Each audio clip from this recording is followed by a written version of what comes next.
You can be anyone, even a good person. Just needed to tell you that in case anyone had ever said different.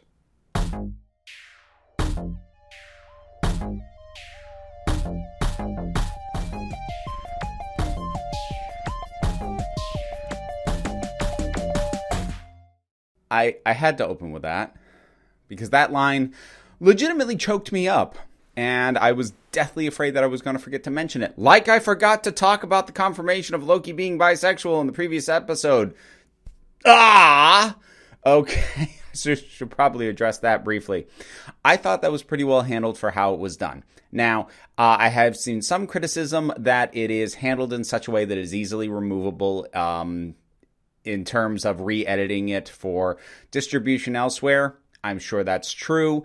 For the time being, I have accepted that as a given with Disney. That doesn't make it okay, or at the very least, it doesn't mean that it's something that we should continue to be okay with. But for right now, while I'm still just waiting for more flat-out representation in mass media at all, I will take this with mild complaint of pointing that stuff out. But I'm not going to say, like, don't do this, because this is more than we were getting before. And I think keeping that in mind, that it is like basically just a line in one conversation, I do think it was pretty well done. Now, much like how I talk about my general principle that bad representation is better than good representation, that is so long as it moves forward, because it gives us a starting point to improve and get better.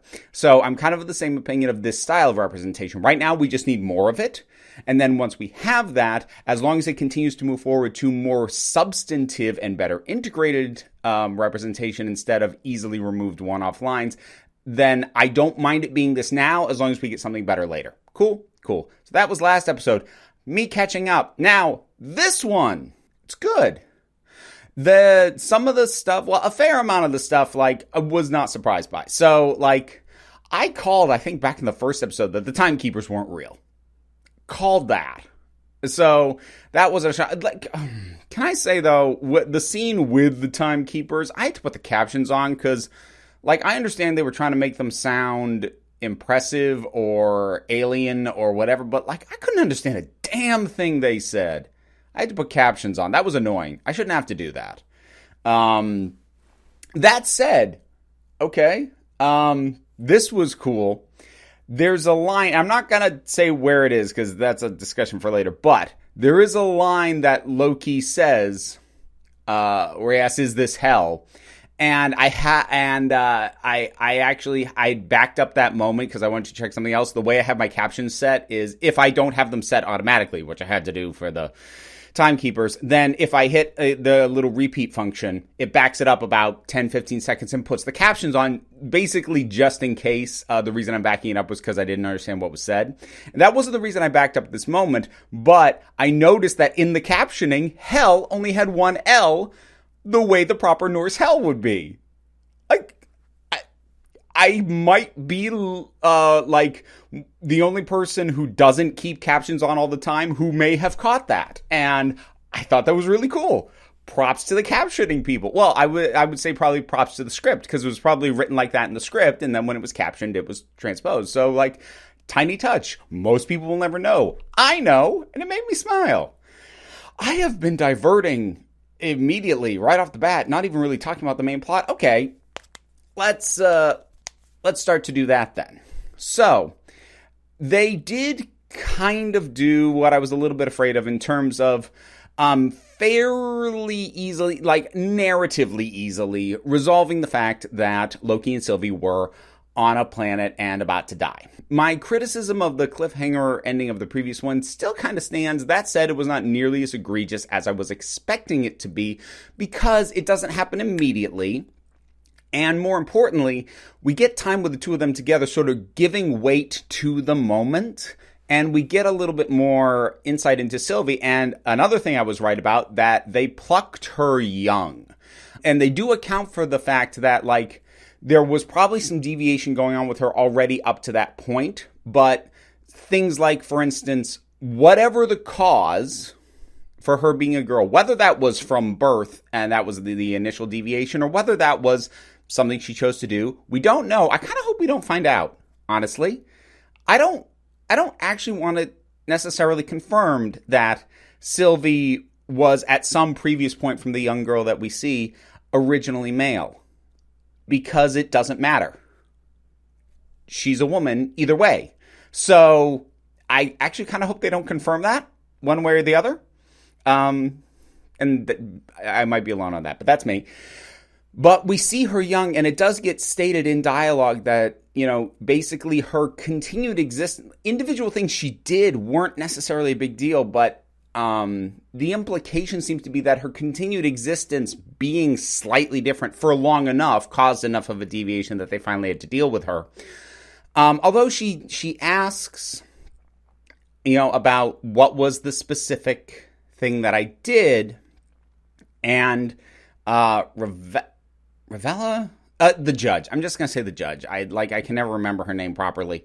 Says her, I don't remember, and you don't know if that's true or if she's just messing with Sylvie, but it may not. That's either going to be something that they come back to and the whole plot hinges on, or it actually doesn't matter and they're just going to move past it. We'll see as things continue to pan out. They did a good job. I'll give you a warning before I get to the big spoiler stuff about the very end, but at this point, 4 episodes in, I have to talk about core concepts that are going on here. So this is kind of spoilery regardless. Spoiler-free version-ish. Short, the spoilers are kind of already said. It's good.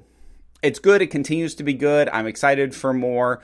This was a solid pickup from the previous one. It's picked up momentum again. I'm here for it. Cool. So I'm going to talk much more freely now. Again, I'll give the heads up before I do the big spoilers towards the end. So when we are watching the characters involved sort of come to realize the truth of Sylvie's words, that the entire TVA is staffed with variants who have had that reality hidden and removed from them. Here's the thing. Here's why I want to single that out. Because as a plot point, that's not original. People who seem to be decent people working for an organization they don't realize is evil, turning on that organization. Very standard as far as any kind of plot with an organization like the TVA goes. However, the thing is, a lot of films or TV shows do that too quickly and it doesn't feel earned. And it can oftentimes feel like the plot just needs them to change sides, so they just do. And they just turn on a dime against something that we have seen them very committed to up to this point. And sometimes you go, I don't think I buy it. They rushed to that conclusion. It's upending too much of their world that they would just leap there and go this is my new truth. I'm like, but that doesn't really happen here. And they managed to pull it off with 2 characters. So with Mobius, we've already seen him asking little questions and innocuously. Back to the, I think, 2nd episode, when he's talking with the judge and he mentions offhandedly that he's never met the Timekeepers, and I don't get the feeling there that he's bringing that up because he's questioning his place in this or his job at the TV area or anything. It's but that's just the kind of guy he is. He's just going to note these things and he's not questioning them yet. So later, after talking with Loki and Loki implanting this idea that they are all variants, he just strikes me as the kind of guy to roll back through in his head all the little things that he'd noticed but hadn't examined. All the little questions he would ask that would get brushed off, and he didn't think to question why they were getting brushed off. Now there's a context for it. So he's the kind of character that I totally buy that with. Now with the other B-15, the sort of the lieutenant style person who we've seen a fair bit. With her, it's a little bit different for her because she's a much more at least as she's been presented, emotionally driven character, very committed, but very she's always seemed to have an emotional investment in the mission, whereas Mobius was much more analytical. So for her, they rooted the turn much more in emotion and in her sense of betrayal and in her being emotionally knotted up by finding out from Sylvie what's going on and things that have been happening and what happened to C20. I feel like there's an implied relationship between B15 and C20. I don't know if they'll confirm it, but like that was just a vibe I got. That's me. So they managed to successfully pay off the working for the villainous organization face turn into becoming a good guy, or at least fighting against that organization, twice by two different methods. One with an analytical character that felt earned, one with a more emotional character that felt earned. I wanted to highlight that because it's something I've seen done poorly so often. I'm impressed they did it well twice in the same episode. Tom Hiddleston gets some really good stuff, especially when he's stuck in the loop with Sif mad at him and yelling at him and hitting him. And like initially he's kind of brushed it off, but then it just keeps happening over and over and over again. You can see it wearing on him. He plays the weight of these things really, really well as they just sort of slowly weigh him down over time. And Owen Wilson also does some really good work in here. Again, it's not always easy to be able to act in a way where you feel like you can see the wheels turning in their head. It was something, honestly, that Robert Downey Jr. was really good at, and it's part of why he was so good at playing Tony Stark, because you bought that he was actually that smart, because you felt he would do these looks and these notions and like all these little things in his performance, like you felt like you were seeing the thought process happening, even if you couldn't necessarily keep up with it. And I got a little bit of that same thing from Owen Wilson in this as he was sort of doing his face turn. So that was all well done, good stuff. More legitimately spoilery stuff now. The pruning of Mobius was sad, especially because it came so soon after him delivering that line that I opened with and I liked so much. That said, there's going to be an asterisk on that, but that's like the big spoiler. So we'll save that. Stick a pin in it. We'll come back to it. So, but that could have felt a little emotionally manipulative, but in a way that I think worked. It's often just a derogatory thing to say, oh, that was an emotionally manipulative moment. Look, any narrative that's trying to make you feel something is going to be emotionally manipulative. It's trying to manipulate you in such a way to feel certain things at certain times. It just is. It's just a question of whether it does it poorly. And I think this was a case where I could see the hand of the writers a little bit more than was probably ideal, but I do think the moment still worked overall for the most part. So let's get to the tail end here and the bigger spoiler stuff. So we have this fight, Loki and Sylvie fighting these TVA agents with the timekeepers looking on. Yeah, the timekeepers aren't real. Again, called that. So I on multiple levels, when the Loki we came in and started with, Tom Hiddleston, got pruned by the judge, I loved that on multiple levels. One, it cut him off before he confessed his love to Sylvie. And not that I have an inherent automatic problem with that, but that moment was starting to exemplify why I don't like romantic subplots in stories that aren't built to be romances first and foremost, because it felt like they were stopping the entire scene dead to have this romantic moment. So I was kind of happy to have it be cut off. It reminded me a little bit of when the 10th Doctor was cut off right before confirming his love for Rose Tyler. And much like that moment, it's hard to imagine that Loki was going to say anything other than, I love you, I'm in love with you, whatever it might be. But I still like that you didn't make me watch him say that, because, like, all respect to shippers, I don't care. I just don't. So, like, for me, this was well balanced, because it was enough of it there to, like, give people, like, yes, if you think this is what's going on, it's definitely what's going on. But then for people like me, it's like, but we're not going to make you watch and sit through the whole thing while we stop the momentum dead in order to do this. We'll pause it briefly, and then we'll keep going. I'm like, oh, okay, I can deal with that. And then just the balls, the cojones, to kill that Loki and leave us with Sylvie. And I know some of you are going to run to the comments. I did see the post-credits. I'll come back to it. I'm talking about in the moment when it happened. That was ballsy. I was like, oh,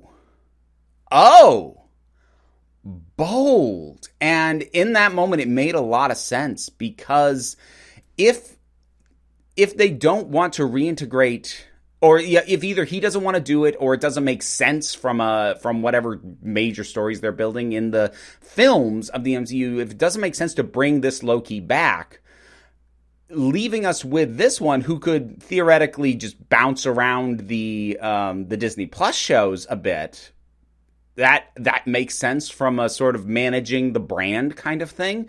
And it just seemed like a really bold move to give her center stage, in theory, for the last 2 episodes.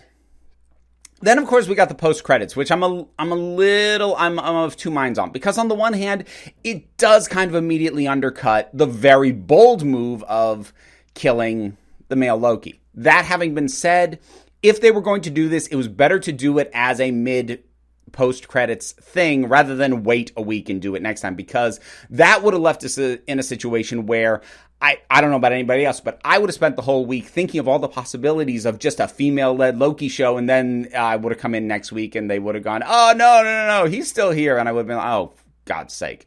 So, accepting as a given that he wasn't actually dead, better to reveal it here the way that they did than to hold off on it on a week. I think that would have been worse, at least in terms of managing audience expectations and response.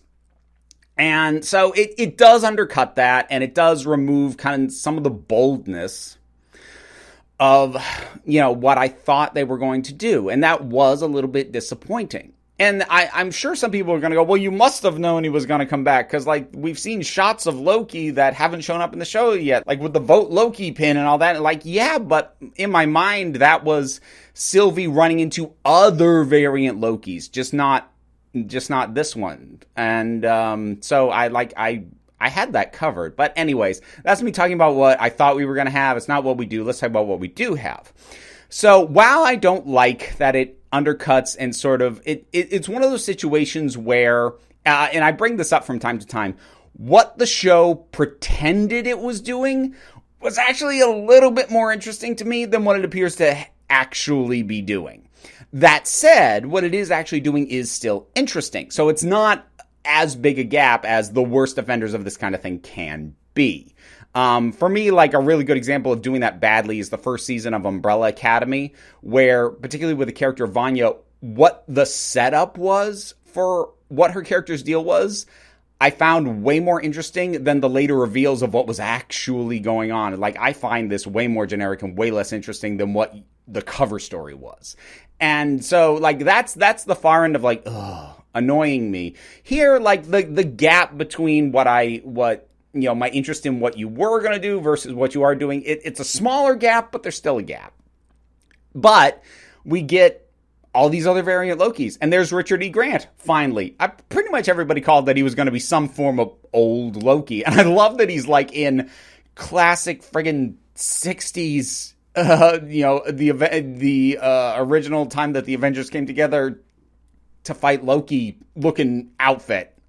Love that. And we've got little kid Loki, and it was a bunch going on there. So I had kind of wondered, are we going to see more variants than Sylvie? And clearly now we are. We got them en masse. I'll be curious to see how this goes forward. Also, I don't think I ever said this, but I did have the notion early on, does the pruning just kill them? Because that seems a little uninteresting. And part of me in the back of my head had wondered, is there something else going on? And I think that's a holdover from Doctor Who, where it's not uncommon for disintegration to secretly be teleportation or what have you. So that said, that also gives us the opportunity to possibly bring back Mobius. And I'd be down for that. And I'm definitely intrigued and curious to see where this goes. The one last thing I want to bring up, I've seen a lot of speculation about who's really behind the timekeepers, and I know we're going to get some kind of answer.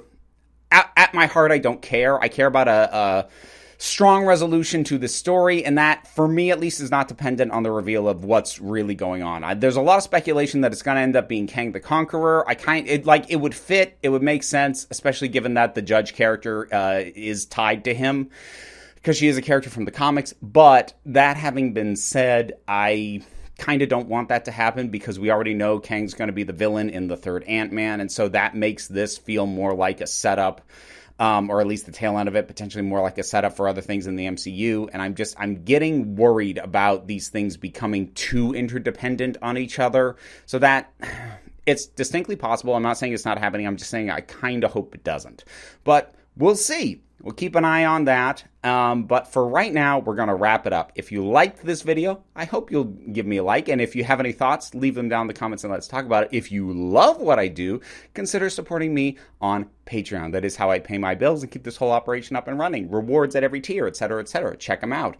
But you don't have to do any of it. Because at the end of the day, you're the council. I just run the meetings. And until next time, this council is adjourned.